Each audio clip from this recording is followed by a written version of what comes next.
Bismillahirrahmanirrahim. Alhamdulillahi rabbil alamin, wassalatu wassalamu ala rasulihil amin, nabiyyina Muhammadin wa ala alihi wa sahbihi ajma'in. Allahumma allimna ma yanfa'una wa zakkirna ma nasina wa anfa'na bima 'allamtana wa zidna ilma. Wala hawla wala quwwata illa billahil aliyil azim, wa ba'd. Pelajaran kita dalam kitab Mukhtasar Minhajul Qasidin, iaitulah terjemahan dia jalan mereka yang menuju kepada Allah. Kita telah masuk ke bahagian yang keempat, dia panggil Ar-Rubu' Ar-Rabi' Al-Munjiyat, amalan-amalan yang menyelamatkan kita daripada api neraka, insya-Allah. Jadi bab yang pertama, bahagian yang pertama dalam bab ini, dalam bahagian ini, iaitulah dalam kitab terjemahan Pustaka Salam ini, bab yang ke-26, di bawah tajuk Taubat. Jadi dalam di awal perbincangan kita dulu, Tuan Syekh telah sebut tentang kelebihan bertaubat. Kemudian diikuti dengan pembahagian jenis-jenis dosa. Jadi ada dosa tu terbahagi kepada dua kategori. Satu bahagi dipanggil dosa besar, satu lagi dia panggil dosa kecil. Kesimpulannya, dua-dua tu dosa belaka. Yang kedua, pembahagian yang kedua, dosa di antara kita dengan Allah, yang disebut dengan nama Az-Zunub. Dosa kita dengan Allah, nama dia Zunub. Sebagaimana yang kita berdoa, Allahumma ghafirli zambi, ya Allah ampunkan dosa-dosaku. Satu lagi dia panggil dosa dengan manusia. Dosa kita manusia itu dia panggil sayyiat, keburukan-keburukan yang telah kita buat kepada orang. Maka dua-dua kategori ini berbeza cara bertaubat. Cara nak taubat tu sama, tapi dia punya kaedah dia ada sedikit perbezaan. Kemudian Tuan Mu'alif kita telah bawa kepada kita sebab-sebab dosa kecil menjadi besar. Dia kecil asalnya, tapi oleh kerana kita tak bela dia, kita duk jaga dia, kita tak hakis dia, tak ubati dia, maka penyakit yang kecil ini telah membarah, yang akhirnya menjadi dosa besar. Dalam kitab kita ini telah menyebut dosa kecil menjadi besar. Ada yang pertama, berterusan melakukan dosa kecil. Yang kedua, memandang remeh terhadap dosa.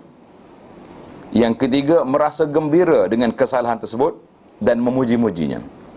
Bukan nak taubat, happy pula buat dosa. Yang keempat, memperlekehkan perlindungan Allah. Bila Allah Ta'ala sembunyi, dia pula pergi tak di Facebook, contohnya.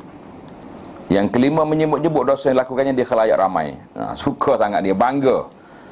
Saya dulu buat gini-gini. Sebab tu saya dah larang, jangan duk mengaku kita dulu jahiliah. Kan? Ada setengah orang ni dia happy, dia kata dia dulu jahiliah. Masya Allah, tabarakallah. Jadi bila dia sebut depan anak, kata dia dulu jahiliah, saya akan tanya dia, sempat kau tidak dengan mendiang Abu Lahab? Dah dia tu kata jahiliah, kata kalau mendiang arwah Abu Lahab, Abu Jahal dulu, makna betul lah jahiliah awak tu, kan? Jadi kalau tidak, kita kata kita dalam keadaan lara, kelekaan. Setakat tu sudah. Yang keenam, apabila dosa itu dilakukan oleh orang alim yang kemudian menjadi ikutan masyarakat. Ini saya kata bahayanya ustaz-ustaz buat benda-benda yang tak baik yang menyebabkan orang akan ikut dia. Contohnya bila majlis perkahwinan, Pak Ustaz panggil si pondan jadi juru make up. Jadi orang pergi kenduri rumah ustaz, tengok, ada sini mamak ni minta kad anak saya nak kahwin bulan depan. Di akhir sekali bila orang tengok, kenapa panggil pondan? Saya jumpa dia rumah Pak Imam. Sudah. Jadi Pak Imam tu dosa dia bertingkat lagi. Kenapa? Sebab orang yang buat itu orang yang soleh, yang menjadi ikutan orang. Jadi kita ustaz-ustaz ni kenalah berhati-hati, sebab perbuatan dia tu kadang-kadang jadi hujah kepada orang awam. Bila kita tanya, tak baik benda ni, awak seorang cakap tak baik, orang lain buat belaka. Jadi kadang-kadang kita pun pening juga nak tegur, orang tak dengar, sebab kita seorang tegur, yang buatnya ramai lagi. Apa kita nak kata? Alhamdulillah, para jemaah, kita sambung pada kali ini. Tengok di naskah yang ada di tangan kita ni muka surat 518. Kalau yang besar tu berapa nombor dia muka surat? Ya? 501. 518. Di bab taubat. Taubat. Itu mukaddimah yang mukaddimah tadi.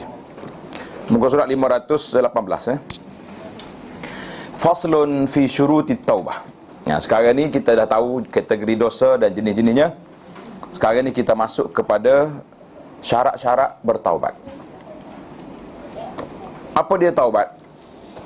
Tengok di dalam kitab kita kata, taubat merupakan perasaan kesal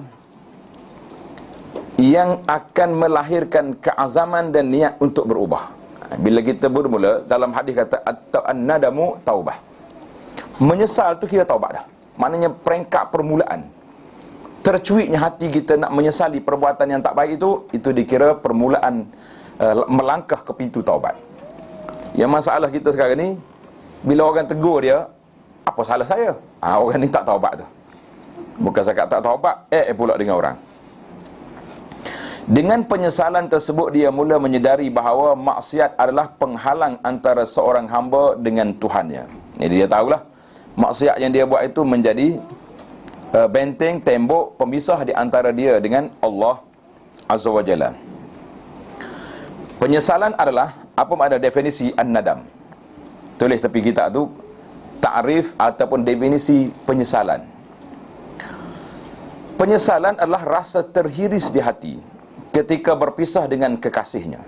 Kita tu, sebab apa? Bila seorang tu buat dosa, bermakna dia telah jauh daripada Allah. Dia telah jauh daripada Allah. Tandanya ialah dia akan berduka cita dan menangis berpanjangan. Tak usah kata apalah, kita ni kalau kita berpisah dengan orang kita sayangi je, menangis kita tak? Tak usah kata apa. Kalau anak mati, Allah Ta'ala yang maha mengetahui. Tapi kalau kucing mati pun menangis juga, macam mana nak buat? Ada. Dia belah kucing dia mati. Nak kata apa? Oh, menangis. Itu dia panggil manusia ni gitulah. Bila ada perpisahan ada. Tetapi yang lain-lain itu kecil belaka. Yang kita nak menangis di sini iaitulah apabila kita terputus hubungan kita daripada rahmat Allah. Seseorang yang menyedari satu musibah menimpa anaknya atau orang yang disayanginya, dia akan menangis dan berduka panjang. Sedih lah. Kalau ditanya apa marah waktu itu tak? Tanya anak kau sakit apa? Mati dah, sakit apa lagi? Dia marah dah. Siapakah yang lebih dikasihi oleh seseorang selain daripada dirinya sendiri? Hak mati itu orang lain. Sekarang ni kita nak bincang tentang diri kita. Kita nak bincang tentang diri kita. Adakah ada balasan lain yang lebih teruk daripada azab neraka? Na'udzubillah. Apakah ada sebab yang lebih kuat untuk diturunkan suatu azab selain daripada maksiat? Siapakah pula pembawa khabar gembira yang lebih besar selain daripada Nabi sallallahu alaihi wasallam? Ini dia panggil soalan-soalan yang dilontarkan di sini untuk kita mencari jawapan supaya kita menjadi orang yang benar-benar bertaubat. Renungkanlah. Jika seorang doktor memberitahunya bahawa anaknya tidak akan sembuh dari sakitnya. Doktor kata anak awak ni sudah dikesan, sudah disahkan positif sakit sekian-sekian. Apa nak kata mak dia? Serta-merta dia akan merasa sangat sedih. Sedangkan anaknya itu bukanlah seperti dirinya sendiri yang pasti lebih dikasihi. Doktor yang memberitahunya itu bukanlah lebih tahu dari Allah dan Rasulnya sallallahu alaihi wasallam. Ada yang doktor kata tak boleh ubat, tapi disembuhkan oleh Allah Azza wa Jalla. Banyak kes-kes macam ni. Kematian pula bukanlah seperti neraka yang pasti lebih teruk kesakitannya. Penyakit juga bukanlah sebab langsung kepada kematian. Jadi ada lagi orang mati tak sakit. Berbeza dengan maksiat yang merupakan sebab langsung seorang itu mendapat kemurkaan Allah dan kemudiannya dihumban ke dalam neraka wal-iyazubillah. Jadi kita hari ni jangan duk tengok yang kecil. Kita tengok yang atas-atas tu. Mana kesan, di mana keburukannya? Neraka. Seseorang yang ingin bertaubat hendaklah meneliti. Tengok ni. Langkah yang pertama tadi, kalau boleh tuak nota. Langkah yang pertama tadi, an-nadam, menyesal. Langkah yang kedua, semak semula perjalanan hidup kita yang lepas. Tengok balik.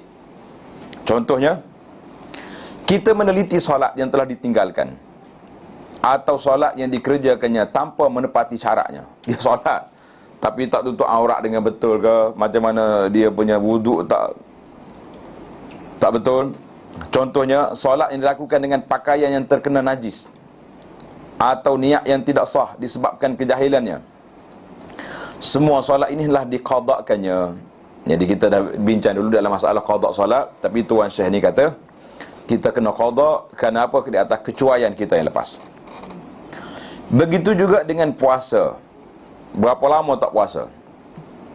Zakat, Masya Allah, dah puluh tahun dah tak keluar zakat. Kita ingat ke bayar ke LHDN tu zakat dah. Baru mari ngaji ni, baru tahu tu bukan zakat. Kalau nak kira GST lagi teruk dah. Saya bayar GST semua benda. Beli selipar GST. Kalau selipar tak masuk GST, saya pun tak pasti kok. Agak-agak itu kan. Jadi itu bukan zakat. Zakat tu lain. Haji, waktu orang pergi haji suruh kursus, dia tak kursus. Waktu duduk Mekah orang ajar dia, pergi buat sendiri. Dah, orang lontar jumrah Aqabah, dia pergi lontar jumrah lain. Hak pergi melontar di Hilton tu lain, itu maksud lain. Ada juga dia panggil tempat melontar duit, itu bukan lontar batu. Atau ibadat-ibadat wajib yang lain. Nah, kita semak balik ibadat kita yang lepas. Dan dia hendaklah mengqadakannya setelah diselidik dan didapati ada berlaku kecacatan. Jadi kalau kita ada berlaku kecacatan, kita qada balik.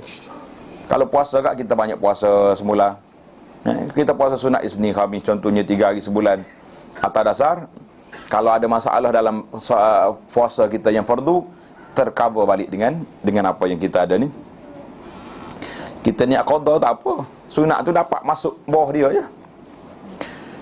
Baik, kita pihak itu dalam bab ibadat. Semak ibadat. Yang ketiga, kita pergi semak maksiat yang telah dilakukan. Ini 3. Semak balik apakah maksiat yang telah dibuat. Manakala maksiat pula dia perlu menyelidikinya bermula daripada apa yang telah dilakukannya semenjak akhir baliknya.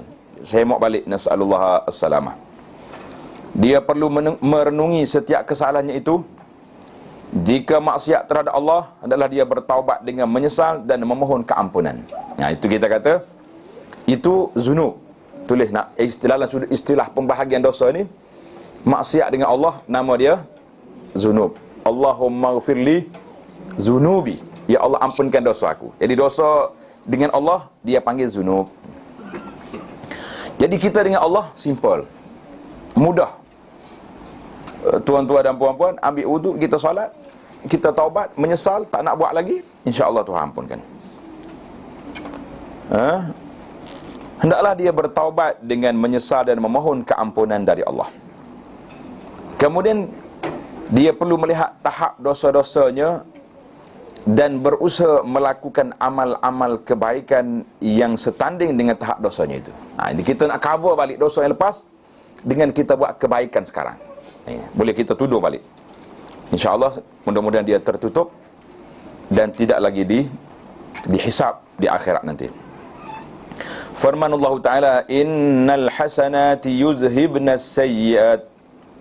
Sesungguhnya amal-amal kebajikan terutamanya salat itu akan menghapuskan kejahatan. Surah Hud ayat 114.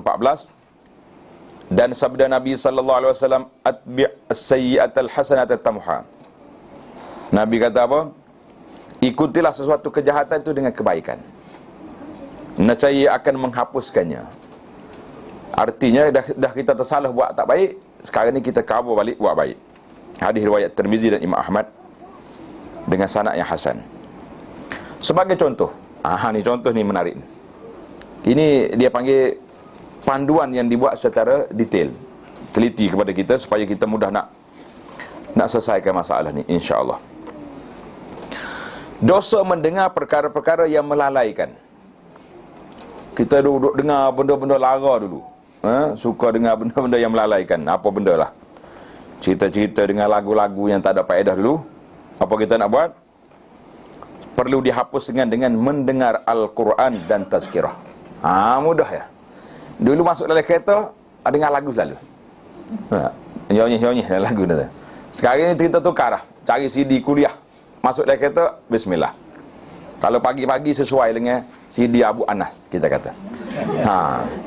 Kalau tengah hari kena cari ustaz yang agak biar ada nakal lah sikit, bila mengatuk boleh. Dapat ilmu pun boleh tak? InsyaAllah. Dua-dua boleh.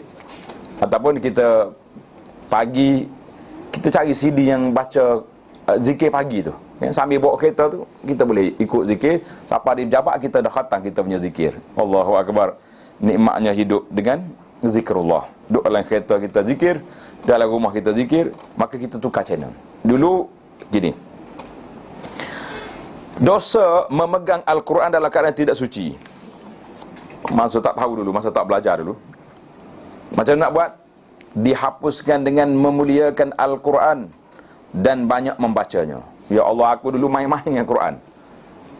Orang Melayu ni nakal-nakal dia pun dia tak main sangat dengan Quran. Tapi kalau budak Arab buat lapik tidur, dia nak tidur, dia ambil Quran, dia bukuh dengan sejadah, dia tidur. Kata Quran ni Syekh, dia kata tak, ni kertas ya. Quran duduk lauh mahfuz. Nak kata pandai dia, senyaplah kita ni. Main budak Arab mudah. Sekali dia salah kiblat, kita kata Syekh, al-qiblah huna. Dia kata ayna ma tuwallu fasamma wajhullah. Dia baca ayat Quran, kita pun senyap. Mungkin dia hafal Quran, budak Arab ni hajat kecil ke hafal Quran, dia boleh. Tapi dia semaya pun simple gitu. Kata buat gitu, jangan duduk pakai kawah dia tu. Seandainya dia mampu menulis Al-Quran dan mewakafkannya, hendaklah dia melakukannya. Zaman dulu orang tulis Quran ni, dia panggil nasakh. Mana nasakh tu salin balik. Dan misalnya kita ni tak sudah salin lah. Melak kau 3 tahun tak baca Quran, dia menulis.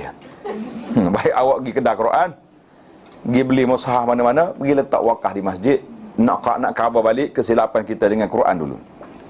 Tapi yang betul-betul muktamadnya bukan dengan beli Quran, dengan tak Quran, ngaji Quran. Itu yang utama. Hari ini alhamdulillah saya sudah pergi banyak tempat, kelah-kelah pengajian Al-Quran sudah tumbuh dengan begitu banyak. Tapi kadang-kadang orang silap channel, dia melebihkan tajwid tu melampau-lampau sangat.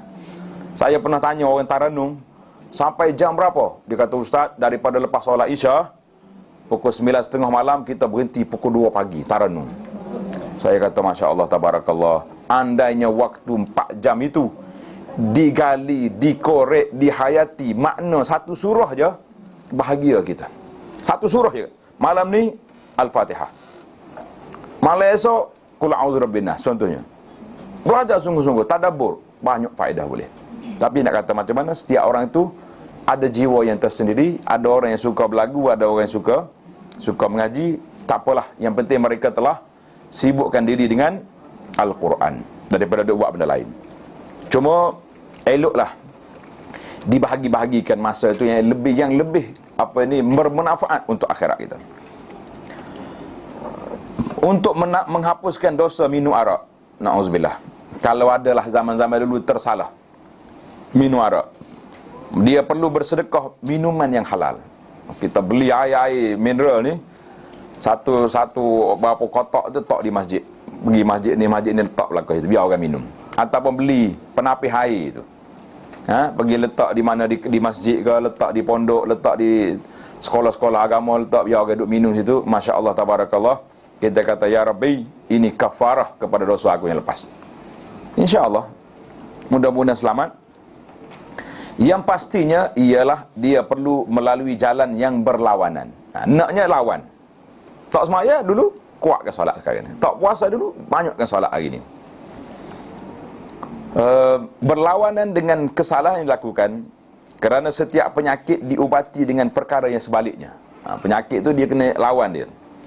Inilah rawatan bagi dosa yang berkaitan antara seorang hamba dengan Allah Azza wa Jalla. Mudah tu ya. Baik. Berapa kategori ni? Kategori yang ketiga rasa. Yang keempat tulis dosa sesama manusia. Dosa sesama manusia macam mana pula? Dia panggil mazalimul ibad. Kita buat nanya kepada orang. Dosa sesama manusia juga merupakan maksiat kepada Allah Azza wa Jalla. Allah telah melarang manusia kezaliman sama manusia. Orang yang berlaku zalim kepada manusia lain bermakna dia telah melakukan larangan, melanggar perintah Allah Azza wa Jalla. Oleh itu, dia perlu menebusnya dengan menyesal. Satu, menyesal ni sama-sama ya. Dosa dengan Allah dengan dosa dengan manusia sama. Dan berazam tidak akan melakukan seperti itu lagi pada masa depan. Ini pun sama. Yang kedua, dia juga perlu melakukan kebaikan-kebaikan yang berlawanan dengan kezaliman tersebut, sebagaimana di bahagian awal tadi. Kalau dulu kita duduk kutuk orang ni, sekarang ni kita puji dia. Puji dia. Jumpa orang, contoh kita ingatkan depan geng mana kita duduk kutuk kawan tu dulu. Gila kita jumpa dengan geng pula, Masya Allah, Pak Cik Haji tu, Allahu Akbar, warok orangnya. Makcik itu Masya Allah orangnya hebat. Biar terbeliak biji mata kawan-kawan. Kau dulu sampai ke bumi 7 kau penyek dia ni. Sekarang ni kau lambung dia naik, kenapa? Dia dapat projek ke? Orang akan tanya pelik.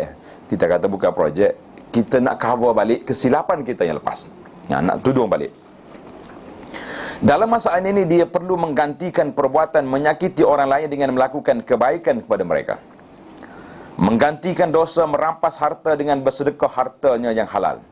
Dulu kita ambil harta, tak tahu banyak mana. Dosa menjatuhkan maruah sama mereka dengan menghargai ahli-ahli agama.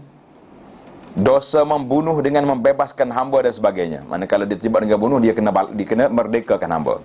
Waktu hamba ada dululah. Semua itu adalah berkaitan dengan hak Allah Ta'ala, tetapi dia tidak akan sempurna melainkan setelah dia meninggalkan kezalimannya terhadap sesama manusia. Jadi peringkat pertama tu hak kita dengan Allah terhadap hamba Allah. Tapi ini terhadap tuan dosa. Macam nak buat? Dosa-dosa sama manusia berlaku sama ada pada diri, harta, maruah atau menyakiti hati. Kita ni hak lain mungkin kita tak buat. Tak. Ambil harta orang, tak dah. Tampar orang pun tak. Kita bukannya berani sangat. Tapi menyakiti hati orang, berani tak berani? Boleh tahan. Dia punya tulisan-tulisan kalau kita baca, wajib kena unfriend.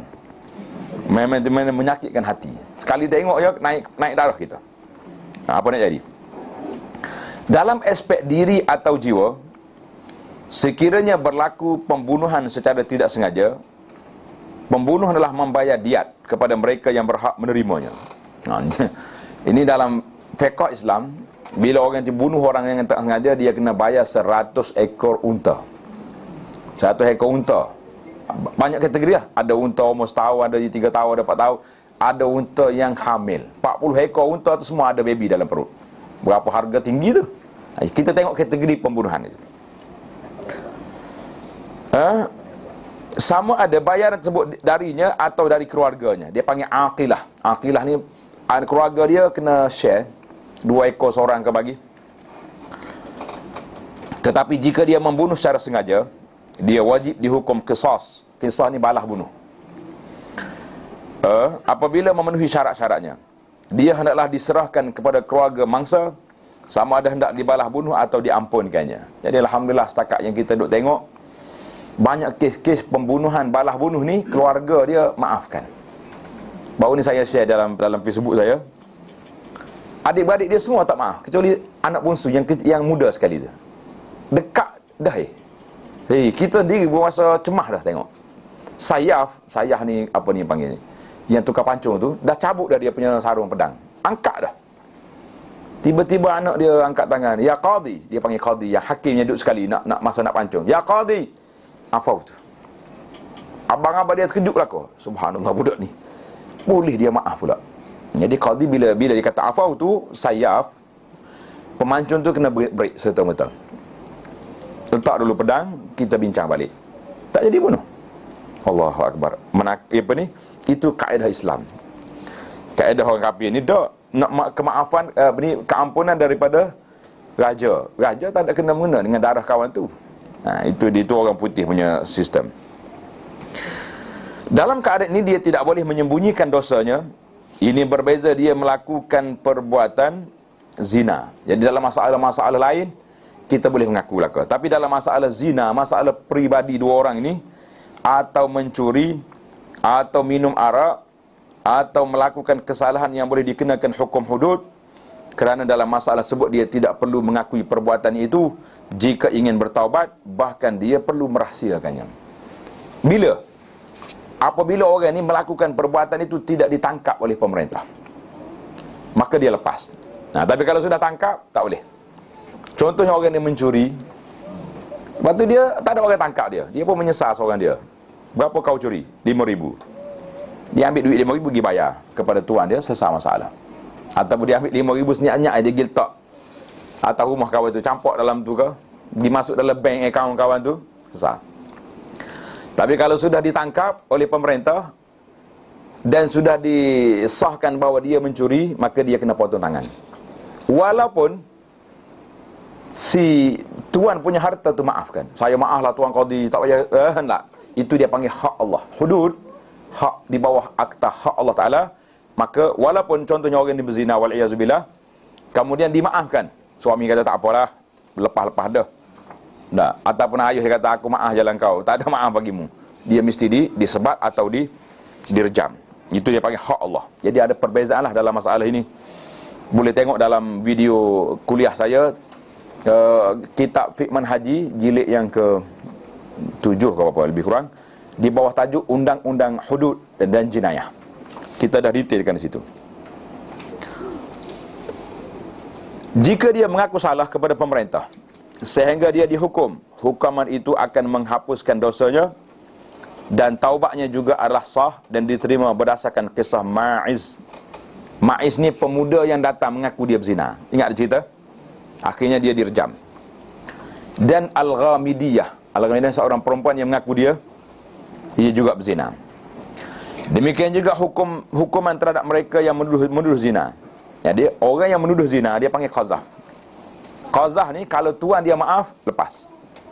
Contohnya bila kita bawa mahkamah, orang yang menuduh zina ni akan disebat 80 rotan. Tiba-tiba tuan Al-Maqzuf, orang yang dituduh kata, biarlah, dah dia menyesal dah tu, okeylah. Yang penting dia kena penjara 45 hari, kita bagi kena perpijak dalam penjara tu dulu. Maaf, lepas. Itu dia panggil hak orang. Payah juga tak belajar hukum hudud ni, nak tahu hak orang dengan hak Allah semata-mata. Orang yang melakukannya perlu dihukum. Jadi mereka yang menuduh zina, kalau dia maafkan, lepas. Kalau tidak, kena hukum. Aspek kedua, tadi dosa dalam bab jinayah lain. Aspek kedua ialah dosa yang berkaitan dengan harta, seperti merampas, khianat, menipu dalam jual beli, dan mencampur adukkan harta yang halal dan haram. Sekarang ini dia panggil penggubahan wang. Sehari dua ni simbol isu penggubahan wang dia panggil. Dalam hal ini dia wajib mengembalikan harta tersebut kepada empunyanya. Kena hantar balik duit itu. Dia perlu mengaku salah kepada orang yang dizalimi dan kemudiannya menunaikan hak-hak mereka serta memohon dihalalkan apa yang telah dimakannya. Hantar balik. Di mahkamah kita sekarang ni dah, dia kena denda berapa-berapa, bolehkah kerajaan. Orang miskin tu miskin situ dia. Baik. Jika kesalahannya terlampau banyak dan dia tidak mampu menebusnya, Masya Allah, tabarakallah, tak tahu dah tak boleh nak angka banyak, macam mana nak buat? Dia hendaklah melaksanakan apa yang termampu sahaja dan kemudiannya pasrah dengan membanyakkan amal kebaikan agar dapat digunakan untuk menebus kezalimannya yang dilakukannya tadi. Buat amal banyaklah, sebab kita nak tunggu apa? Nak tunggu bayar balik di akhirat supaya tidak jadi muflis. Itu bahaya tu. Di mana kebaikan dilakukan itu nanti akan diletakkan dalam neraca timbangan al-mizan orang yang dizaliminya. Dan sekiranya kebaikannya tidak mencukupi, dia akan diambil kejahatan orang yang dizalimi itu dan diletakkan ke dalam neraca kejahatannya. Tulislah hadis muflis di akhirat itu. Ini adalah hukuman yang berkait dengan harta yang telah dikenal pasti pemilik asalnya. Kalau kita tahu, sekiranya dia memegang harta yang tidak diketahui pemilik dan warisnya. Zaman-zaman muda dulu, sama-sama duduk Singapura, kita kata. Kan dulu kau kerja Singapura dulu, tahun 80-an dulu. Tak tahu tuan mana dah. Ada orang kata balik negeri dia. Hendaklah dia bersedekah dengan harta tersebut bagi pihak tuannya. Kita anggarkan 5,000. Kita ambil 5,000 masuk dalam tabung masjid. Jika hartanya bercampur aduk antara yang halal dan haram, dia hendaklah berusaha mengetahui kadar harta yang haram itu, kemudian bersedekah dengan kadar jumlah harta yang haram tersebut. Kita tengok berapa banyak dalam duit, dalam akaun kita ada 1 juta. Agak-agak berapa ratus ribu hak haram dalam tu. 200,000 ambil pergi sedekah.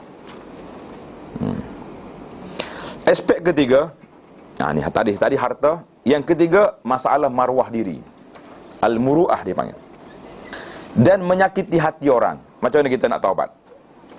Dia perlu memohon kemaafan daripada mereka dan hendaklah memaklumkan dosa yang dilakukannya itu. Berat juga ni. Pergi bagi tahu semula kawan-kawan tu. Aku dulu nak kepada awak, macam mana nak buat? Memohon halal secara umum saja tidak memadai, kerana mungkin sekiranya orang itu mengetahui cerita sebenarnya, dia tidak akan memaafkannya, kecuali jika diceritakan keseluruhannya. Kalau dia cerita, apa jadi? Kesannya akan menjadi lebih parah, lebih buruk, seperti kesalahan mendedahkan keaiban yang sedia tersembunyi, atau kesalahan berzina dengan hamba perempuannya. Jangan. Kerana hak ni, apa nak buat? Dalam keadaan tersebut, dia hendaklah berlembut dan melakukan kebaikan kepada orang tersebut. Kemudian dia memohon kemaafan dan meminta halal secara umum saja. Jadi ada ni, banyak kes yang berlaku ni. Orang tu dia kata dia sudah bertaubat, macam mana dia nak buat? Dia berzina dengan isteri orang. Boleh ke tak dia pergi minta maaf dengan suami kawan itu? Kata tolong mu ni. Kalau suami kawan tu ada pistol, saya rasa dia tembak kawan ni. Betul tak? Gila membuat kerja pelik. Jangan. Jadi dalam kitab kata tak perlu minta maaf, berazam tidak akan buat sekali-kali, dan tak perlu diceritakan detail apa yang berlaku. Mungkin akan bercerai lah dua orang tu. Allahu Akbar. Ini banyak kes. Kes macam ni banyak orang tanya. Maknanya bila banyak orang tanya, artinya benda tu banyak berlaku. Selebihnya dia mesti melakukan kebaikan dan menebus kezaliman tersebut pada hari kiamat. Allah. Ini yang takut kita ni. Bila bunyi kezaliman pada hari kiamat, tak selesai atas dunia. Jadi elok kita selesai atas dunia. Demikian juga jika orang yang dizalimi itu telah meninggal dunia, tiada apa yang mampu dilakukannya lagi untuk meminta kemaafan selain dari memperbanyakkan amal kebaikan sebagai bekalan untuk proses mengambil alih kebaikannya kepada orang yang dizaliminya itu pada hari kiamat, dan dia tidak akan berjaya sehinggalah kebaikannya selepas proses pengambilan alih berlaku mesti mengatasi kesalahannya. Tak tahu banyak mana tu dia nak ambil. Masa tu kita selesai atas dunia lebih senang daripada duduk tunggu di akhirat. Sebab akhirat esok, orang yang baik, orang yang ibadat-ibadat yang dibawa tu akan diambil oleh orang nanti. Tulis di situ kata-kata hikmah. Gol orang yang muflis di akhirat, tulis tanda. Orang yang muflis di akhirat adalah orang yang baik dengan Allah tapi gagal dengan manusia. Orang muflis di akhirat siapa? Baik dengan Allah, gagal dengan manusia. Apa maksud dia? Dia ni, Nabi sebut dalam hadis, muflis, orang tu bawa pahala banyak. Pahala sedekah, pahala solat, pahala zakat, pahala haji, sudah ada. Tapi dia gagal dengan manusia sebab dia ambil harta orang, dia tipu orang, dia maki orang, dia mengumpat orang. Maka semua orang-orang ini akan mengambil pahalanya di akhirat. Bila pahala dia habis, maka akan diambil dosa kawan itu campur atas kepala dia.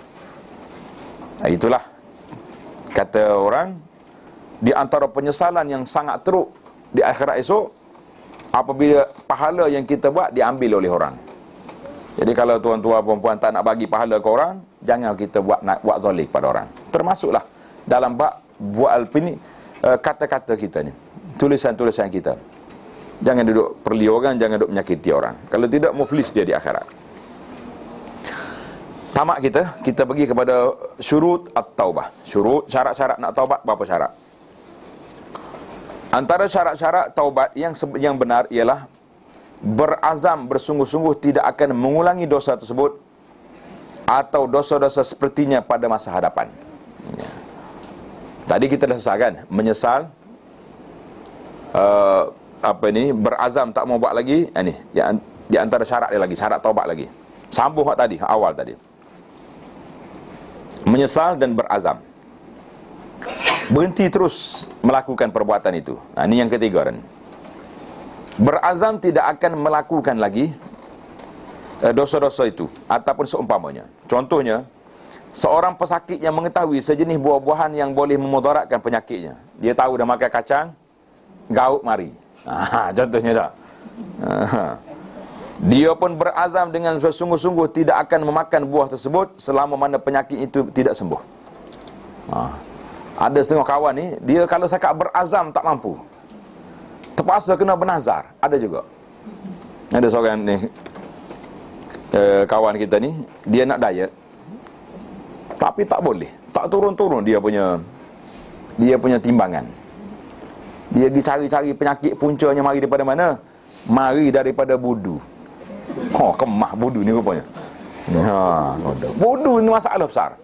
Pasal dia kata bila makan budu, dia jadi makan banyak. Siapa nak makan banyak, makan budu. Akhirnya dia bersumpah, wallahi. Dia bersumpah. Dia kata sekiranya aku makan budu juga, dia kena buat sekian-sekian. Bahkan dia pun tak makan lepas tu. Kata berat, siapa kau bersumpah nak tak makan budu ni. Allah Akbar, sia ke budu. Kawan itu tak bersalah tak? Azam itu pula adalah berkuat kuasa serta merta. Jangan kata nanti tahun depan saya berazam tak nak buat lagi benda. Tak. Itu bukan taubat. Taubat ni ni sekarang kena buat. Walaupun dia mungkin akan terpedaya dengan syahwatnya untuk kali kedua, mungkin masa depan akan terjebak lagi, tapi untuk saat ini mesti putus. Dia tidak dinamakan orang yang bertaubat jika tidak dapat memastikan keazamannya serta merta. Semua itu tidak akan sempurna bagi seorang yang bertaubat pada peringkat awalnya, melainkan dengan beruzlah. Apa dia uzlah? Bersendirian, jangan campur dengan orang ramai. Diam, mengurangkan makan dan tidur, hanya mengambil makanan yang halal serta meninggalkan perkara yang syubhat. Syubhat ni yang diragukan, halal haram dia. Dan syahwatnya sama ada dalam hal makanan ataupun pakaian. Kita sabar ya, nak makan sabar, tunggu. Pergi makan, beli nasi ya, tepi ni orang duk jual di gerai-gerai tu, harga RM5 sebungkus cukup dah. Tak. Kita ni tak usah kata apa. Kalau makan nasi bungkus, memang kita akan diet. Tak. Boleh kontrol. Sebab tak ada orang lain dah, habis bungkus habis. Tapi kalau sekali-sekala kita pergi ke buffet, duduk di hotel, agak-agak selamat ke tak selamat? Jaga orang selamat. Dia sebenarnya tak si makan dah. Tapi orang yang bagi tuan-tuan hotel kata, harga makan ni saja awak bayar RM80. Tak pernah apa. Dengan makan sayur saja, konah juga meja. Sebahagian ulama berkata, siapa yang benar-benar bersungguh meninggalkan syahwat dan memaksa dirinya menahan perkara tersebut, apabila datang godaannya sebanyak 7 kali. Kali pertama selamat, 7 kali godaan selamat, maka perkara tersebut tidak akan hinggap kepadanya lagi. Ini dia panggil, tak ada dalil 7 kali tu, cuma dari sudut orang panggil pengalaman. Siapa dia mampu 7 kali mujahadah, insya-Allah dia selamatlah. Kita test 7 kali. Ada pula yang berkata, siapa yang bertaubat daripada satu dosa dan dia committed, iltizam dengan taubatnya itu selama 7 tahun, dia tidak akan kembali melakukannya buat selama-lamanya. 7 tahun kena test dulu. Kalau kita taubat 7 tahun lepas, dia lupa dah, insya-Allah taala. Ini semua ni pengalaman ya. Baiklah, kita pergi kepada tahap-tahap hamba dalam bertaubat. Kategori hamba dalam bertaubat ada berapa kategori? Manusia yang bertaubat terbahagi kepada 4 peringkat. 4 peringkat ada. Peringkat yang pertama, seorang yang bertaubat daripada mengerjakan sesuatu dosa sehingga ke akhir hayatnya. Alhamdulillah, dia mampu mengganti segala kesalahan yang telah dilakukan. Dia tidak pernah terlintas di hatinya untuk mengulangi dosa-dosanya kembali, melainkan beberapa kesilapan kecil yang biasa dilakukan oleh manusia biasa. Inilah yang dinamakan orang istiqamah dalam bertaubat. Nak taubat ni maknanya berterusan. Semenjak kita taubat dulu sampai saat ini tak pernah ulang balik. Itu istiqamah. Orang seperti inilah yang dinamakan dengan orang yang menjuarai amalan-amalan kebaikan. Dalam bahasa kita dia panggil as-sabiq bil khairat. Taubat seperti ini dinamakan taubat nasuha Dan nafsu seperti ini dinamakan nafsu al-mutmainnah. Kan nafsu kita ada 3 peringkat, mutmainnah, al-lawamah, dan ammaratu bisu. Jadi ini peringkat atas. Mana nafsu yang tenang, mutmainnah. Mereka ini pula berbeza-beza keadaannya. Antara mereka ada yang nafsunya tenang di bawah kengkangan kawalan ketat makrifah. Makrifah itu maklumat dia, pengetahuan dia tentang Allah, menyebabkan dia tidak meronta-ronta. Maknanya dia rasa tenang dah, tak ada apa dah, tidak duk memikir nak buat benda maksiat. Antara mereka ada yang nafsunya tetap melawannya, sedang dia tetap bermujahadah menghadapinya. Jadi ada berlawan, ada mujahadah. Itu peringkat yang pertama, as-sabiqu bil khairat. Peringkat yang kedua, tabaqah yang kedua, seorang yang mampu iltizam dalam melakukan kewajipan dan meninggalkan dosa-dosa besar, tetapi masih tidak mampu untuk mengawal dirinya daripada melakukan beberapa kesalahan yang biasa dilakukannya. Hak dosa besar tak ada dah, tapi ada lagi kesalahan lain. Dia melakukannya secara tidak sengaja, tetapi sebenarnya dia diuji dengan perkara-perkara demikian dalam kehidupannya. Walaupun demikian, dia tidak pernah berazam untuk melakukan perkara tersebut. Mana terjadi secara spontan. Setiap kali dia melakukan kesalahan tersebut, dia akan mencela dirinya. Allahu Akbar, muni nafsu. Tak habis-habis lagi perangai lama. Dia marah ke nafsu dia kan. Menyesal dan berazam untuk menjauhi punca-punca penyebabnya. Nafsu sebegini dinamakan nafsu al-lawamah. Kena baca betul-betul al-lawamah, yang nafsu yang mencela dirinya kerana terjebak dengan maksiat. Kerana ia akan mencela tuannya setiap kali dia berhadapan dengan perkara-perkara keji.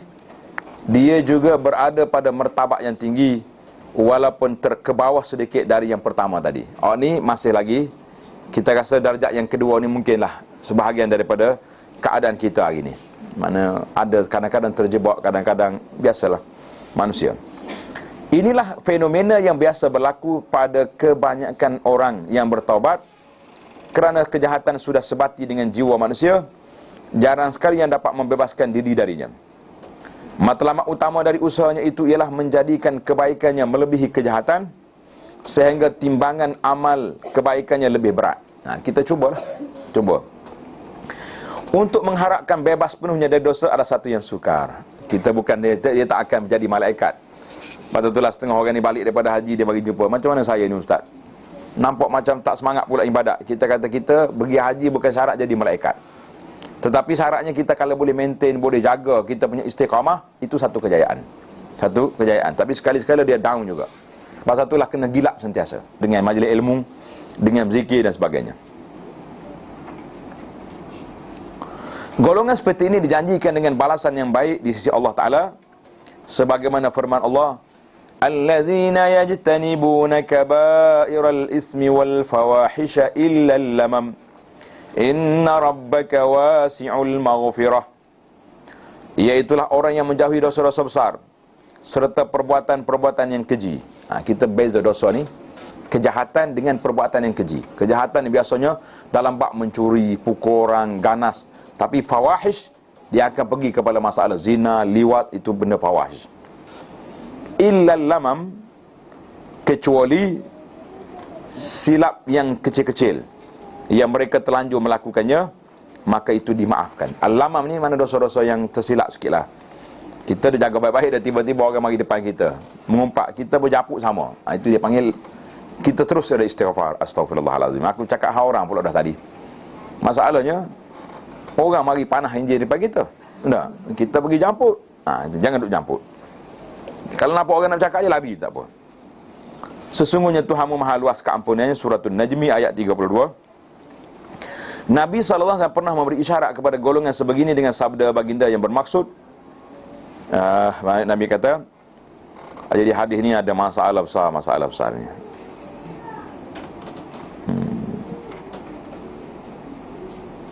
Jadi tak boleh kata hadis lah, ada kata-kata ulama' ya. Sebab dia kata, ada setengah ulama' menghukumkan hadis ni sebagai maudhu'. Tak ada mengatakan dhaif, lemah sangat jadi. Sesungguhnya Allah kasihkan orang yang melakukan dosa yang bertaubat. Innallaha yuhibbul mu'minil at-tawwab, al-muftin at-tawwab. Mana orang ni Allah sayang kepada orang yang berdosa tapi dia bertaubat. Jadi banyak lagi hadis lain sebenarnya. Yang Allah Ta'ala suka kepada orang yang bertaubat tu banyak lagi hadis lain. Tapi lafaz ni ada masalah, sebagaimana yang telah disebut oleh muhakkik kitab ini. Baik, kita pergi pada peringkat yang ketiga, at-tabaqatus salisah. Peringkat yang ketiga, seorang yang bertaubat dan terus committed dengannya dalam beberapa tempoh tertentu. Waktu dia balik Mekah tu kemah sebentar. Tak. Pergi umrah pula, ataupun pergi mana-manalah, kem-kem ibadat.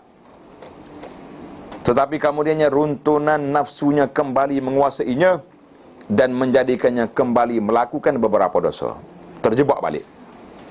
Pada masa yang sama, dia masih melakukan amal ketaatan dan meninggalkan sebahagian dosa lain walaupun dia mampu melakukannya dan menghadapi godaan nafsunya sendiri. Orang panggil duduk mari tarik tali lah, ya, duduk berlawan, bertembung. Hakikatnya dia hanya gagal untuk mengawal satu atau dua runtunan nafsu, dan dia berharap agar Tuhan memberinya kekuatan untuk menghapuskan kesemuanya dan menyelamatkannya dari kejahatan godaan tersebut, mana dia masih lagi terkawal. Dalam keadaan demikian, setiap kali selesai melakukan dosa, dia akan menyesal terhadap apa yang berlaku dan segera bertaubat dari dosa tersebut. Jiwa ini dinamakan dengan al-mas'ulah. Al-mas'ulah maknanya orang yang bertanggungjawab dengan kesalahan dia. Mana dia tidak lepas diri, terus tanggungjawab. Inilah golongan yang ditafsir, yang disifatkan oleh Allah Ta'ala dalam firman-Nya, wa akharuna i'tarafu bi dhunubihim khalatu 'amalan salihan wa akhara sayyi'a.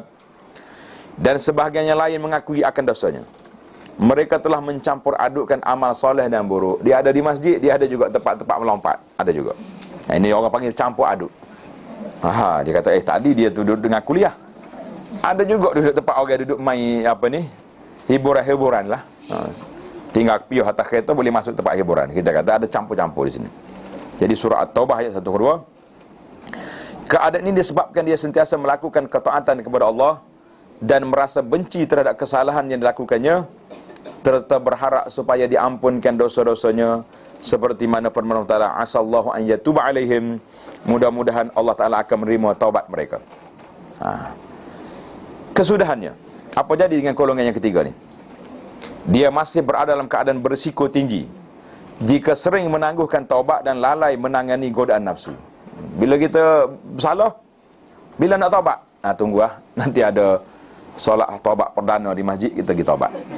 Itu masalah kita dah. Ataupun nanti saya dah daftar dah, nak pergi umrah ni bulan cuti sekolah. Jadi duduk main lagu tu, tak taubat terus.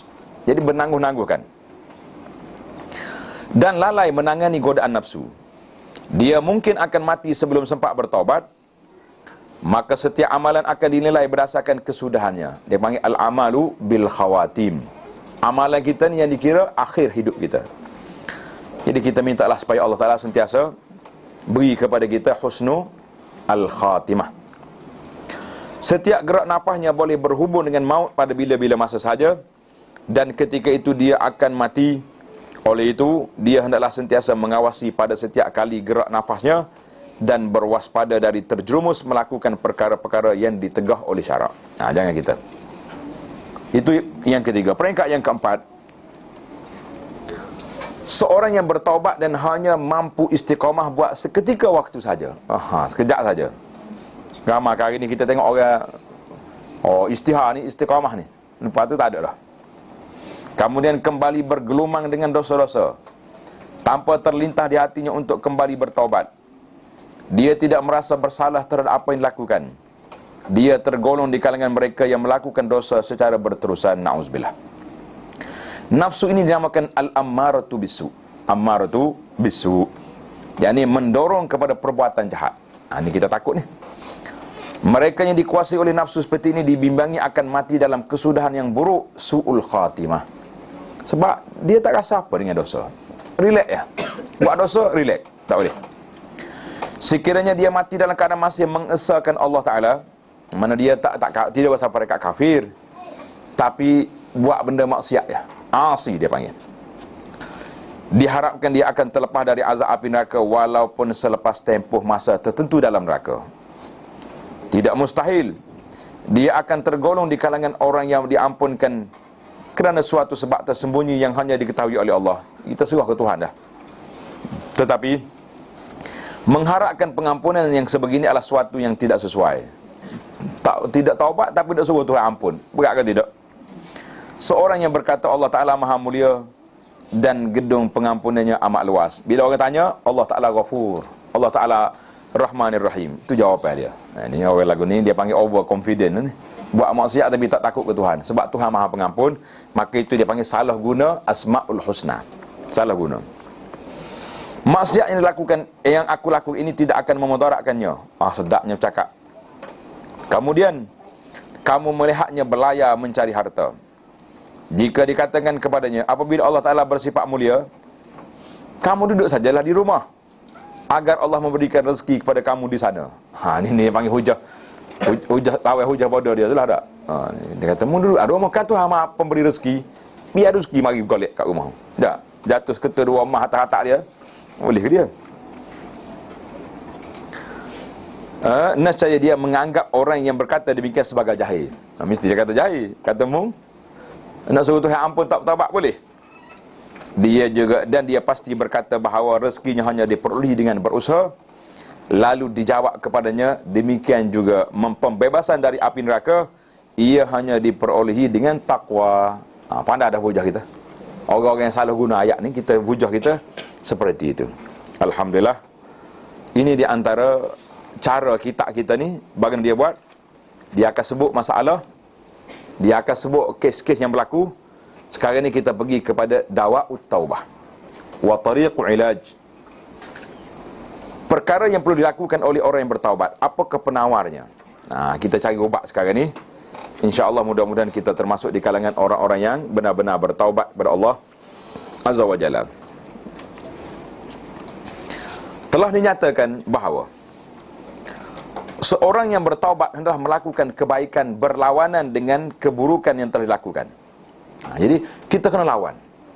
Kadang-kadang kita lawan tu dengan nafsu, lawan dengan syaitan. Ada satu kes, seorang pendakwah ni dia pengalaman, orang ni berusaha nak berhenti rokok. Ni kita duduk sini, tak isap rokok belakang dah ni kan. Tapi pengalaman ni kena untuk bawa cerita kepada orang. Menarik ni. Dia nak buat lagu mana dia kata? Dia kata kalau aku rokok isap sebatang, dia kena bagi RM1 ke tabung masjid. Akhir sekali 5 batang sehari, RM5. Dia kata bagus ya, baik aku isap lagi banyak pahala boleh pergi masjid. Syaitan mari juga. Bijak syaitan. Dia kata RM5 sehari. Tak banyak. Awak ambil RM10. Dia kata betul juga ni, lagi banyak pahala. Tengok bijak syaitan. Akhir kali dia pergi jumpa ustaz dia. Dia kata, Syekh, tak jadi. Lagi banyak, pasal nak banyak pahala sedekah ni, lagi banyak kita isap rokok. Syekh kata gini lah, membuat orang syaitan tak suka. Apa dia syaitan tak suka? Solat. Syaitan tak suka kita, tak apa kemah. Sebatang 2 rakaat. Sebatang 2 rakaat. Rupanya dengan solat ni syaitan marah. Sebab punca dia keluar, dia kena laknat sebab apa? Sebab dia tak sujud. Kita kena cari benda-benda yang boleh berlawan dengan yang dia tak suka. Dia ni pun tukar channel. Kena sebatang 2 rakaat. Dia duduk mikir, hari ni 2 batang dah 4 rakaat. Teruk kedak nak maya sunat ni 2 rakaat. Dekat-dekat nak petang baru 2 rakaat, cukup 3 batang lah, 6 rakaat. Malam tu dekat nak tidur 6 rakaat solat. Tapi akhir sekali syaitan tak suka juga. Tak solat semaya sunat lah. Tinggal rokok serabut aku syaitan pun. Syaitan pun serabut sebab solat. Akhirnya dia pun boleh tinggal rokok dengan sebab sebatang 2 rakaat. Cantik dia punya tajuk ni. Jadi macam mana kita boleh tak diajar orang-orang usah rokok tu sebatang 2 rakaatin, 2 rakaat. Tinggal dia rokok. Dia kata muka syaitan marah semaya banyak ni. Baik. Kita kena buat yang berlawanan dengan keburukan yang berlaku. Yang tidak ni, mana buat buruk, pergi tambah ibadat. Agar pahala kebaikan itu dapat memadamkan dosa keburukan yang dilakukan. Kebaikan tersebut adalah dilakukan sama ada dengan hati. Yang ni payah sekali ni. Nak jadi baik dengan hati. Mana doa kita? Wala taj'al fi qulubina ghillan lil ladzina amanu. Doa ni wajib kena baca setiap hari. Saya kata peringkat kita hari ni peringkat hampir wajib lah, senang. Mana kita kena kata, ya Allah, janganlah jadi hati aku ni benci kepada orang beriman. Sekarang ni kita benci ke siapa? Benci ke sama kita, sama-sama orang beriman yang kita benci. Tak? Dengan orang toke-toke tak ada masalah. Gi kedah toke, tak panggil toke, takut kasar. Ke. Ke panggil. Ke. Ha, ada barang ni, Allah toke apa sengih tu kok. Allah, lu lama tak ada mari ni. Ada. Tapi sama-sama kita, masya-Allah, apa istilah tak ada. Wala'un, bahasa jenis barwa, enggak apa lagi. Saya nak sebut pun takut. Takut orang guna pula istilah karut ni. Nah, jadi kita janganlah duduk situ. Jadi kebaikan yang pertama sekali kita kena buat dengan hati kita. Dengan lidah, jangan cakap tak baik. Atau anggota badan mengikut keadaan keburukan yang dilakukan itu. Mengikut keadaan keburukan. Kebaikan yang boleh dilakukan oleh hati ialah, tengok ni, amalan hati, dia panggil aplikasi hati. Dengan merendah diri sendiri, kita tawaduk.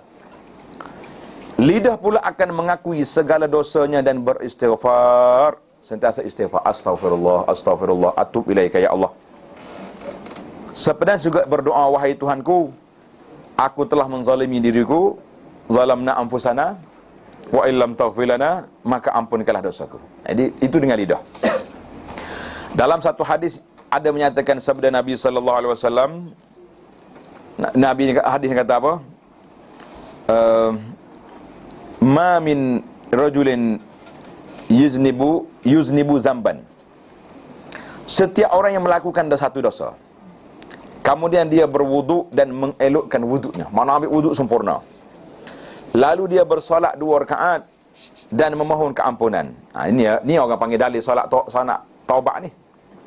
Dia solat taubat ni, solat selalu, bukannya tunggu orang mari ke masjid kita nak apa ni, dianjurkan solat, kita buat hari-hari.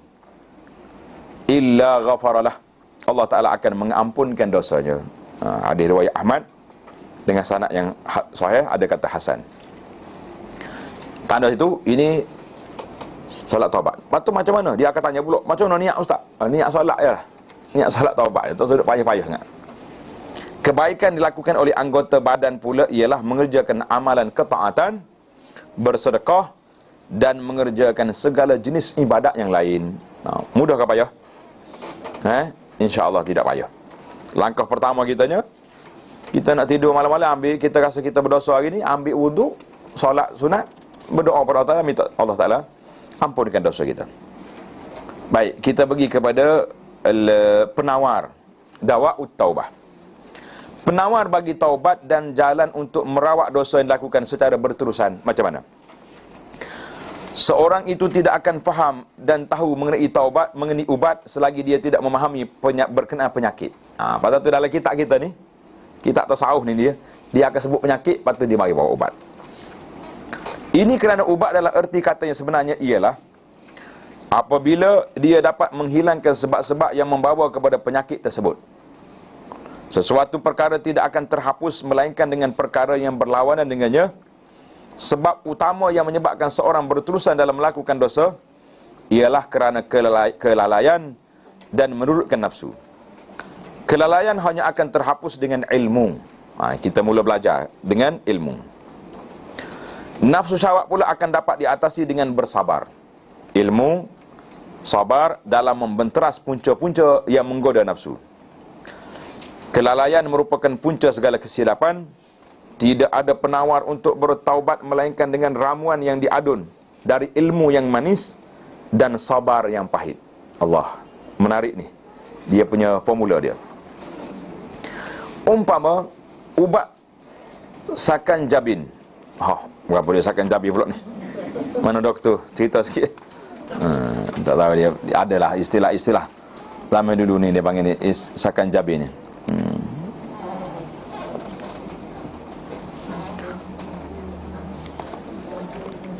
Dari adunan gula yang manis dan cuka yang masam, lalu terhasillah ubat untuk merawat penyakit demam kuning. Penyakit demam kuning ambil sakan jabin. Dia ada ni ilmu perubatan, dia panggil tib sya'bi ni. Perubatan secara orang zaman dulu ni. Doktor dalam bidang ini ialah dalam bidang penyakit hati ni siapa? Para ulama. kerana ia berkaitan dengan penyakit hati, dan penyakit hati ini lebih berbahaya daripada penyakit tubuh kerana beberapa faktor. Tanda situ. Penyakit hati ini bahaya. Bahaya yang pertama, pesakit tidak menyedari bahawa dia sebenarnya sakit. Betul tak? Ya, kita tak taubat ni sebab apa? Sebab kita tak tahu kita bersalah. Nak taubat buat apa? Ya, kalau kita suruh taubat, dia marah. Taubat buat apa? Aku tak bersalah. Yang kedua, kesannya tidak dapat disaksikan di dunia ini. Sudah taubat menangis juga, tak nampak apa. Lainlah lepas taubat tu kita jadi nampaklah jadi kaya ke, tak? Tidur malam tu sedap tidur. Nak kata apa? Berbeza dengan penyakit badan di mana kesannya ialah mati yang dapat disaksikan oleh mata kasar manusia, dan manusia secara tabiinya tidak menyukainya. Nampak selalu. Tetapi perkara yang akan berlaku sesudah mati tidak dapat disaksikan oleh mata kasar manusia. Oleh sebab itu, perasaan jijik dan gerun kepada dosa amatlah sedikit, walaupun orang yang melakukan dosa tersebut tahu mengenainya. Sebab kita boleh lepas buat dosa, ada masalah ke tak? Tak ada apa-apa, makan lalu. Oleh sebab itu, oleh kerana itulah, maka kamu mendapati dirinya berserah kepada kurniaan Allah dalam hal yang berkait dengan penyakit hati, tetapi sebaliknya dia bersungguh-sungguh merawat penyakit badan tanpa berserah kepada Allah. Ini kita, penyakit hati kita tak ubat, penyakit badan duduk kuat ubat. Yang ketiga, ketiadaan para doktor untuk merawatnya. Ini masalah hari ini. Faqdut tabib, dia kata. Faqat tabib. Tak ada doktor yang betul-betul. Ini adalah satu penyakit yang paling kronik. Doktor yang penyakit inilah para ulama yang benar-benar, yang betul-betul. Tetapi malangnya, pandai sikit, ini kata-kata Ibnul Jauzi pada kurung yang keberapa ni? Ibnul Jauzi ni kurung yang keberapa? Awal lagi dia ni. Zaman dia ni, dia ulah di zaman dia. Ibnu Al-Jauzi. Ibnu Qudamah Al-Maqdisi. Dan kitab ni daripada Imam Ghazali lagi. Daripada Imam Ghazali, mana kurung yang Imam Ghazali mati tahun 505. Dia kata apa? Malangnya, kini kebanyakan ulama sendiri telah ditimpa penyakit yang begitu serius, iaitulah cinta akan dunia. Kalau kita nak tengok hari ni, penyakit-penyakit ni stok-stok aduk dakwa tarekat ahli-ahlilah ni. Hebat-hebat belaka. Naik kapal terbaik apa sekelas. Duduk di kelah. Malam gilap hati. Buat mana? Hotel 5 star. Orang nak pergi gila hati, orang nak pergi kemah hati. Tak. Tengok ni. Maknanya, Imam Ghazali tahu mati tahun 505 kata, masalah dah. Penyakit ini telah mengalahkan para doktor ulama sehingga menyebabkan mereka tidak mempunyai kekuatan untuk menghalang orang lain dari melakukan dosa. Mereka mungkin bimbang akan disindir. Kenapa kamu menyuruh supaya meninggalkan dosa sedangkan kamu melupakan diri kamu sendiri? Kerana faktor ini, penyakit berkembang biak sedangkan penawarnya tiada. Baik. Dia tanya lagi. Jika ditanya, apakah yang perlu dilakukan oleh seorang yang memberi nasihat? Jadi kita kadang malu nak cerita sebab kita sendiri tak kuat ibadat kan. Jawabnya terlalu banyak, tetapi kita merujuk kepada beberapa tindakan berfaedah yang perlu dilakukan, iaitulah 4 perkara. Di nasihat ni tulis itu 4 perkara, ataupun dia panggil tip bagaimana kita nak mendapat faedah daripada nasihat-nasihat nak baiki hati. Yang pertama, dia perlu membaca ayat-ayat Al-Quran, hadis dan pelbagai riwayat yang menggerunkan berkenaan balasan orang yang berdosa, ditambah dengan pujian-pujian kepada orang yang bertaubat. Ini kita kena balik kepada hadis-hadis. Dia panggil at-tarhib, hadis-hadis yang menakutkan kita daripada buat dosa. Yang kedua, membaca kisah para nabi dan salafus salih yang melakukan beberapa kesalahan, seperti kisah Nabi Adam yang dikeluarkan dari syurga kerana kesilapannya, apa yang berlaku pada Nabi Daud, Nabi Sulaiman dan Nabi Yusuf AS. Semua itu mari daripada godaan-godaan, walaupun mereka ini tak bersalah, tapi disebabkan itu ada ujian Tuhan kepada mereka. Semua ini dinyatakan dalam Al-Quran untuk diambil pengajaran daripadanya. Perlu dinyatakan bahawa mereka semua, Nabi-Nabi dan para salafus salih, amat gembira apabila dapat merawat segala kesalahan mereka. Sebaliknya orang jahat pula dibiarkan oleh Allah sehingga dosa mereka bertambah-tambah. Oleh kerana azab di akhirat adalah amat pedih, cerita-cerita sebegini perlu kerap diperdengarkan kerana ia akan membangkitkan motivasi diri untuk bertaubat. Jadi cuma masalahnya kena tanda juga sini. Tip ni bagus, tapi macam mana kita nak cari cerita-cerita yang sahih tentang bagaimana taubat-taubat orang-orang yang soleh. Ni Ibnu Qudamah ni, penulis kitab ni, dia ada sebuah kitab lagi nama dia At-Tawwabin. Kisah-kisah orang yang bertaubat. Saya tak tahu kisahnya ada terjemahan ke tidak. Kalau ada yang Indo, baca dululah. Bisa-bisa tu dibuang dan kita boleh memahami cerita dia tu, insya-Allah taala. Menarik tu. Insya-Allah saya akan, sekarang ni saya duduk, baru ni kita dah khatam 24 siri kisah Nabi dan para sahabat. Tulis tajuk dia, kisah Nabi dan para sahabat. Boleh tengok dalam YouTube Abu Anas Madani. Menarik, kisah-kisah sahih je. Macam mana Nabi dengan sahabat, bagaimana mereka ni lapar, bagaimana ibadat mereka. Allahu Akbar. Kita sekali kita baca, kita rasa tersentak kita. Macam mana ibadat mereka. Sekarang ni saya baca cerita baru pula. Tajuk dia kisah sahih, kisah benar dari Nabi sallallahu alaihi wasallam. Jadi tujuan anda baca cerita-cerita ini untuk apa? Supaya menjadi ganti kepada cerita-cerita dongeng lawak yang dibawa oleh sebahagian qusas, pencerita-pencerita di meja kuliah di masjid-masjid. Jadi kita terpaksa kena guna ganti badil. Jadi orang dengar, oh ni cerita betul. Cerita Nabi Adam ni sahih. Waktu dia dijadikan oleh Allah Ta'ala, kemudian Allah SWT keluarkan zuriat dia. Keluar zuriat. Lepas tu dia tengok dalam ramai-ramai itu ada yang muka cerah comel, ada cahaya comel. Dia kata, siapa tu? Malaikat kata, itu Daud, Nabi Daud. Dia tanya, berapa umur dia? Kalau orang comel mati awal rugi. Berapa umur dia? Oh, dia kata 60 tahun. Adam kata, sikit. Awak ambil umur saya 40, sedekah dia. Bagi sedekah ke Nabi Daud. Malaikat pun ambil, jadi Daud umur 100. Bila cukup umur Nabi Adam 960 tahun, malaikat maut mari jumpa dia. Adam, nak ambil dah ni? Nak pergi dah awak? Cukup dah. Adam kata, dah lagi 40 lagi. 40 lagi ada. Mana Nabi Adam pun dia kalkulator dia tinggi juga. Dia boleh ingat umur dia baru 960. Malaikat kata, Adam, jahada Adam wa nasi. Adam mengingkari perjanjian dia dan dia lupa kepada sedekah dia, anak cucu dia lupa juga. Itu moral ceritanya. Tok kita lupa, cucu lagilah lupa. Jadi malaikat kata, dok tak ada, mu sedekah ke Daud ke 140. Jadi akhir sekali Adam pun terimalah suasana yang berlaku. Itu boleh dengar dalam tajuk kisah benar dari Nabi sallallahu alaihi wasallam. Menarik kita ni. Buku tak ada terjemahan, buku Syekh Umar Al-Ashqar. Terjemahan Indonesia sudah ada. Jadi kita kena baca kisah-kisah orang-orang dulu ni untuk apa? Untuk motivasi. Yang ketiga,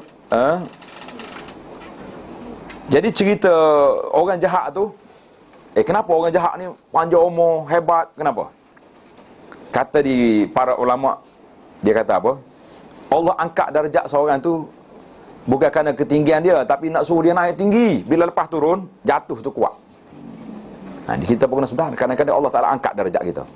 Hebat, kaya, tapi sekali kita boom jatuh, berat tak berat? Itu tak pelik. Ada setengah orang ni Masya Allah hebat darjat dia. Lagi dia jahat, lagi tinggi darjat. Jangan duduk dengki dengan dia, biar dia naik lah. Kita tunggu dia jatuh esok, memang jatuh tinggi. Jatuh tinggi, habis dah. Hancur lebuh habis. Tak? Baik, kita pergi kepada yang ketiga. Dia hendaklah menegaskan. Baik, ini tengok ni. Sebaliknya orang yang jahat pula dibiarkan oleh Allah sehingga dosa mereka semakin bertambah. Oleh kerana azab di akhirat adalah amat pedih, cerita-cerita sebegini perlu kerap diperdengarkan kerana ia akan membangkitkan motivasi diri untuk bertaubat. Saya suka ada satu pengalaman Dr. Al-Jubair. Saya buat motivasi, tulis tajuk dia motivasi iman. Dr. Al-Jubair. Dah ada dalam YouTube 20 siri cerita pendek. Saya ambil cerita dia, saya olah balik. Menarik para jemaah sekalian, sebab dia jenis motivasi. Tapi cerita-cerita benar, sanak dia sendiri. Yang kita tak mahu ni cerita orang. Dia buat apa ni? Buat cerita-cerita. Yang ketiga, al-na'un salis, motivasi yang ketiga, cara yang ketiga, dia hendaklah menegaskan kepada mereka bahawa kebarangkalian disegerakan azab di dunia adalah perkara yang bukan mustahil. Membuat maksiat kena sekarang. Kan Nabi sebut dalam hadis, bila banyaknya perzinaan akan mari penyakit-penyakit yang belum ada zaman dulu. daripada kita budak dengan sipilis. Lepas tu mari apa penyakit? Sekarang ni HIV. Lepas ni apa pula? Dia akan mari penyakit yang tak sesat daripada tu. Semua musibah yang menimpa manusia adalah kerana kesalahan dilakukannya. Oleh kerana kejahilan seseorang, dia memandang mudah urusan akhirat, semata-mata takutkan balasan duniawi. Mungkin balasan terhadap suatu dosa akan disegerakan ketika di dunia lagi, sebagaimana sabda Nabi sallallahu alaihi wasallam, innal abda la yuhramur rizq bizambi yusibuhu. Sesungguhnya seorang itu akan ditahan rezekinya kerana dosa yang dilakukannya. Na'udzubillah lah. Hadis ini diriwayat oleh Imam Ahmad. Diriwayat oleh Imam Ahmad.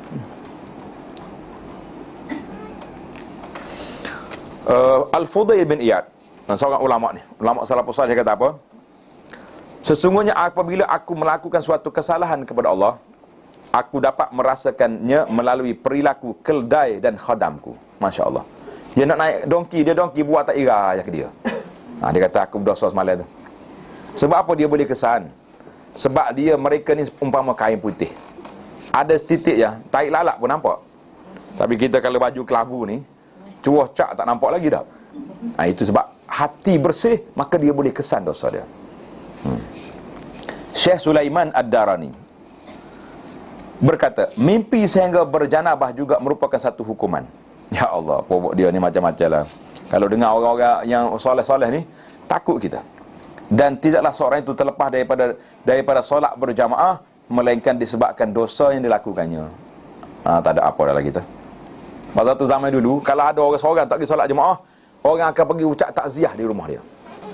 Takziah lah kerana terlepas solat jemaah. Saya kata kalau zaman kita ni, kita takziah juga, kerja kita bertakziah sakmu ngaku. Zuhur awak takziah saya, asal awak saya takziah awak dah. Pakat tak pergi belakang ni. Berat. Abu Hurairah radhiyallahu meriwayatkan bahawa Nabi sallallahu alaihi wasallam bersabda dalam hadis, innal mu'min idza aznaba kana nuqtatun sauda'un fi qalbihi ila akhirih. Maksudnya apabila seorang mukmin melakukan satu dosa, akan wujud satu titik hitam di hatinya. Jika dia bertaubat, membuang dan memohon keampunan, akan bercahayalah hati dia. Masya Allah. Itulah kekotoran titik hitam yang dinyatakan oleh Allah Azza wa Jalla dalam firman-Nya, kalla bal ran. Ran tu maknanya karak. Sebenarnya ayat-ayat kami tidak akan ada cacatnya, bahkan mata hati mereka telah diselaputi kekotoran dosa dengan sebab perbuatan kufur dan maksiat yang mereka kerjakan. Jadi ran ini yang takut. Bila berdosa, kita tak basuh lalu, tak taubat lalu, maka dia bertitik, lama-lama jadi hitam. Al-Imam At-Tirmizi menyatakan hadis ini ada hadis hasan sahih. Al-Hasan Basri. Kalau ada alif lam Al-Hasan tu makna Al-Basri. Tambah situ. Menyatakan kebaikan memberikan cahaya kepada hati dan kekuatan kepada badan. Kejahatan pula memberikan kegelapan kepada hati dan kelemahan kepada badan. Jadi kita jadi lemah untuk ibadat, tapi nak pergi melompat kuat lagi. Tip yang keempat, menyebut bentuk hukuman yang dinyatakan oleh syarak terhadap dosa-dosa tertentu, seperti perbuatan minum arak. Kalau minum arak kena 40 sebab. Contohnya berzina, membunuh. Hak ni adalah ada hukuman dunia, tapi takabur, dengki dan mengumpat ada hukuman dunia ke tak ada? Tak ada ni. Hak ni lagi berat. Seorang doktor perlu mengenali penyakit yang ingin diubati dan mengetahui bagaimana cara ubat yang sesuai. Ni kita kena tengoklah. Tengok cara Nabi ni. Seorang lelaki berkata kepada Rasulullah sallallahu alaihi wasallam, dia kata, ya Rasulullah, ausini, berikan pesanan kepadaku, wasiat pada saya. Nabi kata apa? La taghdab, jangan marah. Jangan marah. Dia ulang lagi. Nabi kata la taghdab, 3 kali ulang. Mari seorang lagi pula. Laki pula, hak lain pula mari. Berilah pesanan kepada aku, wasiat pada saya Rasulullah. Nabi kata, alaika bil ya'si mimma fi aidin nas. Alaika, hendaklah kamu berputus asa dengan apa yang ada pada orang lain. Mana tak sedut tomok orang tu, diam-diam.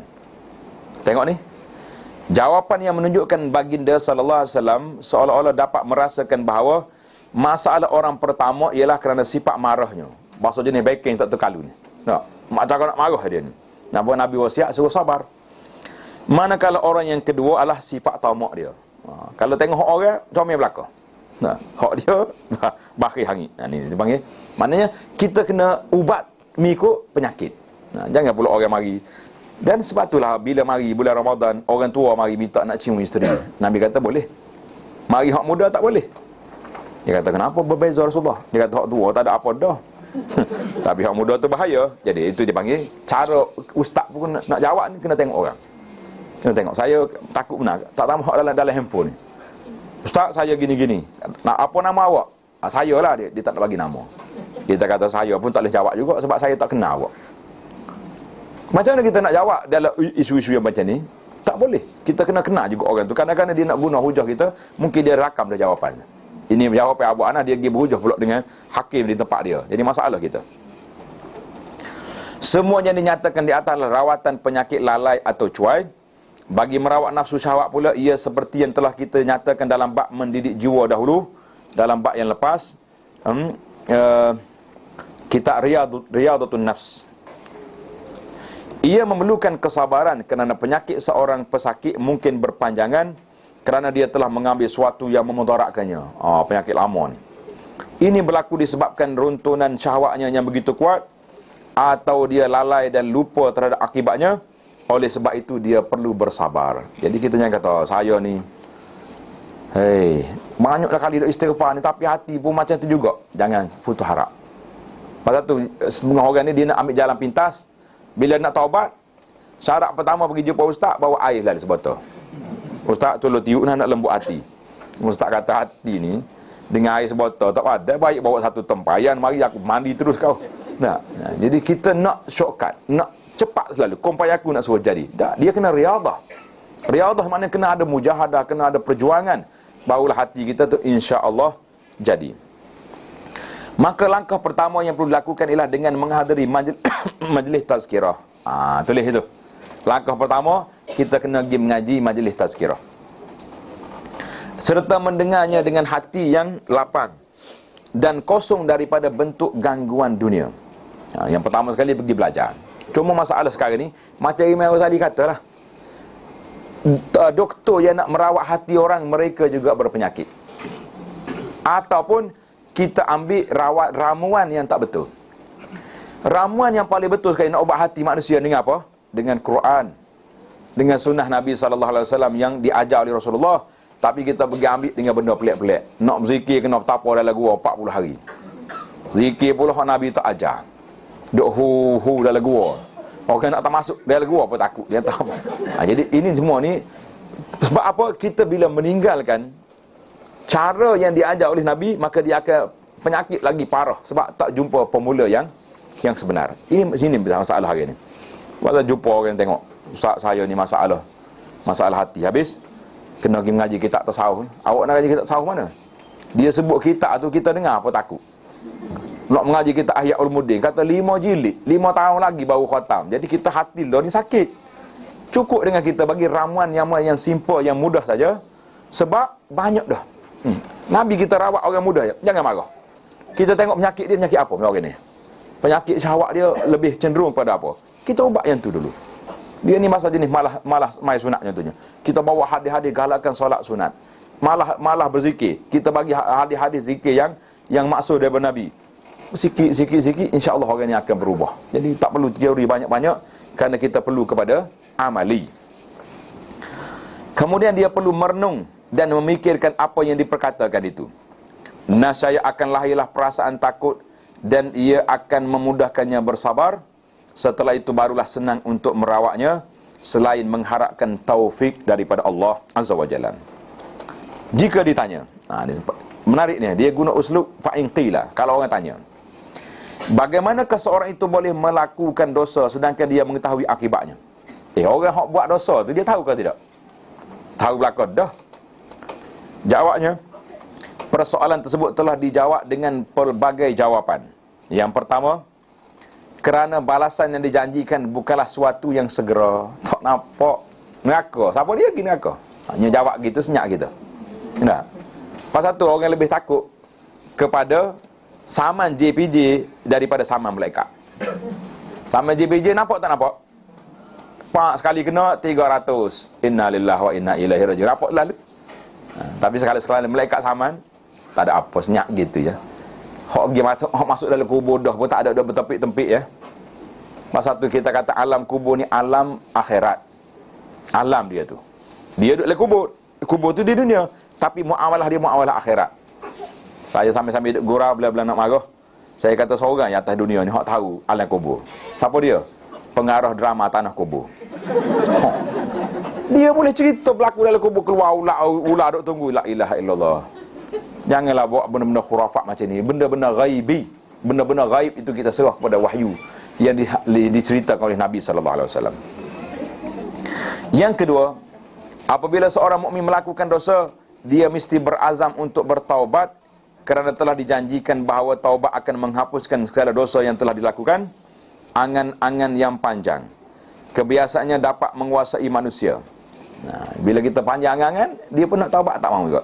Aku lama lagi, arwah ayah ni 80 umur, kita baru 45 contohnya. Bila nak taubat? Ini akan menjadikannya sentiasa menangguhkan untuk bertaubat. Oleh itu dia terus melakukan dosa kerana merasakan bahawa masih ada masa lagi untuk bertaubat. Oh, masa. Yang ketiga, kerana dia hanya pasrah mengharapkan keampunan dari Allah. Dia yakin Tuhan mengampunkan, tapi dia tidak minta ampun. Untuk merawat semua sebab ini, seseorang hendaklah berfikir bahawa setiap yang mendatang itu adalah hampir. Kullu atin qarib. Dia juga tidak terlepas dari ancaman kematian pada setiap masa. Dia hendaklah merawati sikap menangguh-nangguh dengan merenungi bahawa kebanyakan jeritan penduduk neraka adalah berpunca dari sikap suka tertangguh. Orang yang suka bertangguh ini sebenarnya mengharapkan sesuatu yang tidak mampu dicapainya, iaitu terjamin kekal hidup. Sedangkan dia mungkin tidak kekal lama untuk hidup. Kalau dia masih hidup pun belum tentu lagi sama ada kemampuannya pada esok, sama dengan kemampuannya pada hari ini untuk meninggalkan suatu kesalahan. Jadi mungkin hari ini kita semangat, esok belum tentu. Jadi taubat seketika ini. Bukankah ketidakmampuan itu sekarang adalah disebabkan oleh hawa nafsunya yang telah bermaharaja menguasainya, dan nafsu tersebut tentunya tidak akan lari meninggalkannya esok. Bahkan ia akan bertambah kuat dari sehari ke sehari sehingga ia sudah menjadi kebiasaan. Disebabkan semua faktor inilah orang yang suka bertangguh menjadi binasa kerana mereka menyangka wujudnya perbezaan antara dua perkara yang serupa. Sebenarnya tak serupa. Bandingan orang-orang yang suka bertangguh adalah seperti seorang yang ingin mencabut sebatang pokok. Apabila dia merasa amat suka untuk berbuat, dia pun berkata, lebih baik aku biarkannya selama 1 tahun. Kemudian aku datang semula untuk mencabutnya. Dia tidak mengetahui bahawa sebatang pokok kalau dibiarkan, semakin lama ia semakin kukuh mencengkam bumi, sedangkan dia pula sebaliknya, semakin lembek ke kubur. Iaitulah semakin tua dan semakin lemah. Adalah suatu perkara yang pelik apabila semasa kuatnya dia tidak mampu mencabut pokoknya lemah, tetapi masih merasakan mampu melakukannya ketika dia semakin lemah, sedangkan pokok tersebut semakin kuat. Ini dipanggil bandingan. Analogi itu menarik kan? Masa kecil cabut selalu, dah lama dia kuat, kita lemah. Orang yang bersikap pasrah menanti keampunan Allah semata-mata, mungkin dia akan memperolehnya, tetapi lebih baik dia memastikannya dengan bertaubat, kerana Allah pasti menerima taubat mereka yang bertaubat. Bandingannya adalah seperti seorang lelaki yang menderma kesemua hartanya dan membiarkan dirinya serta keluarganya miskin. Selepas itu dia duduk menunggu agar Allah mengurniakan rezeki kepadanya dengan cara menemui harta simpanan dalam lubang tanah. Kita sedekah ada, tunggu harta karun mari. Semua ini mungkin boleh berlaku, tetapi orang yang demikian akan dikenali sebagai seorang yang dungu. Wallahu a'lam. Baikin tu bahasa ni akhir dia. Orang tu orang bodoh lah gitu. Jawapan dia. Alhamdulillah, mudah-mudahan motivasi yang kita belajar di sini akan memberikan kepada kita semangat untuk bertaubat, insya-Allah. Ingat, lepas taubat macam mana nak maintain taubat kita tu? Nak istiqamah macam mana? Insya-Allah kita akan sambung di dalam bab sabar. Pasal tu dia tertib, dia cantik. Taubat, lepas tu kena sabar. Kadang-kadang taubat tu mudah ya. Nak maintain, nak jaga tu. Apa ya? Insya-Allah kita akan sambung di dalam majlis kita yang akan datang. Subhanakallahumma wa bihamdika asyhadu an la ilaha illa anta astaghfiruka wa atubu ilaik. Ada soalan? Ke tak ada hari ni? Habis dah soalan? Alhamdulillah. Kalau tak ada soalan, kita selesaikan.